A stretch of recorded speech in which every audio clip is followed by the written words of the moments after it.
Sir, Congress party అధికారంలోకి వచ్చి 100 రోజులు పూర్తయింది. మరి 100 రోజుల పాలనపై మీ అభిప్రాయం? ఇప్పుడిప్పుడే మనం ఏం చెప్పలేం. 5 ఏళ్ల పాలన చూసిన తర్వాత కాంగ్రెస్ చూడొచ్చు. ఇప్పుడు వాళ్ళు గెలిచి 100 రోజులు అయిపోయిన తర్వాత ఈ ఉచిత పథకాలు అనేటువంటి ఇవాళ సామాన్యులు కట్టినటువంటిది, సామాన్యులు గాని మిగతా వాళ్ళు గాని కట్టినటువంటి ఈ ట్యాక్స్లతోనే వాళ్ళ ఓట్ల గురించి ప్రభుత్వాలు ఇవాళ వాళ్లకు ఉచితాలు అనేటువంటి ఇస్తా ఉన్నారు.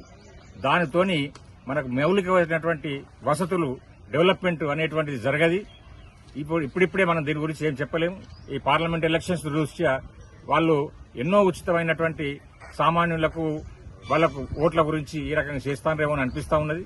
కానీ రాబోయే కాలంలో 5 ఏళ్లు చూసిన తర్వాత వాళ్ళ పాలన ఏ రకంగా ఉంటుంది, ఈ ఉచితాలు వాళ్ళ గ్యారంటీ పథకాలు ఎంతవరకు అమలవుతాయి, ఎంతవరకు వాళ్లకు జరుగుతుంది, అదే మినిమం అయినటువంటి గ్రామీణ ప్రాంతాల్లో ఉన్నటువంటి రోడ్లు గాని, నీరు గాని, తాగునీరు గాని ఇటువంటి వసతులు ఎంతవరకు వాళ్ళు సమకూరుస్తారు అనేది రాబోయే కాలంలో చూసిన తర్వాతనే మనం చెప్పాల్సి ఉంటుంది తప్పితే ఈ ఓట్ల గురించి ఈ రాజకీయాలు అనేటువంటి చాలా కాలం నిలువై ఈ తాత్కాలికమైనటువంటి ఉపశమనాలు ఏదైతే ఉంటాయో లాంగ్ రన్ లోపల దెబ్బతింటాయి.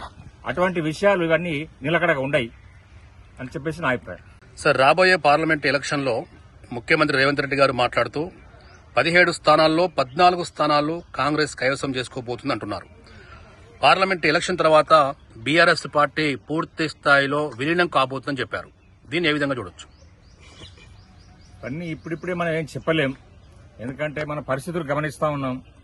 ఇప్పుడు ప్రజెంట్ గా జరుగుతున్నటువంటి ఈ రాజకీయ విశ్లేషణ లోపల కానీ, ఎన్నికల లోపల కానీ ఏదైతే ఉన్నదో ఇవన్నీ ఇప్పుడు ఆయారాం గయారాం లెక్క మన దగ్గర పార్టీలు తయారైతా ఉన్నాయి. ఒక నిర్దిష్టమైనటువంటి ఆలోచన విధానం కానీ ఒక అటువంటి విధానం లేవు. పవర్ పాలిటిక్స్ నడుస్తానే తప్పితే ఇలా ఇంకో రకంగా నడుస్తలేవు. విలీనమవుతుందా కాదా అనేటువంటిది మనం ఏం చెప్పలేము. దానికి మనం ముందు ఏ రకంగా జరుగుతుందో చూడాలి.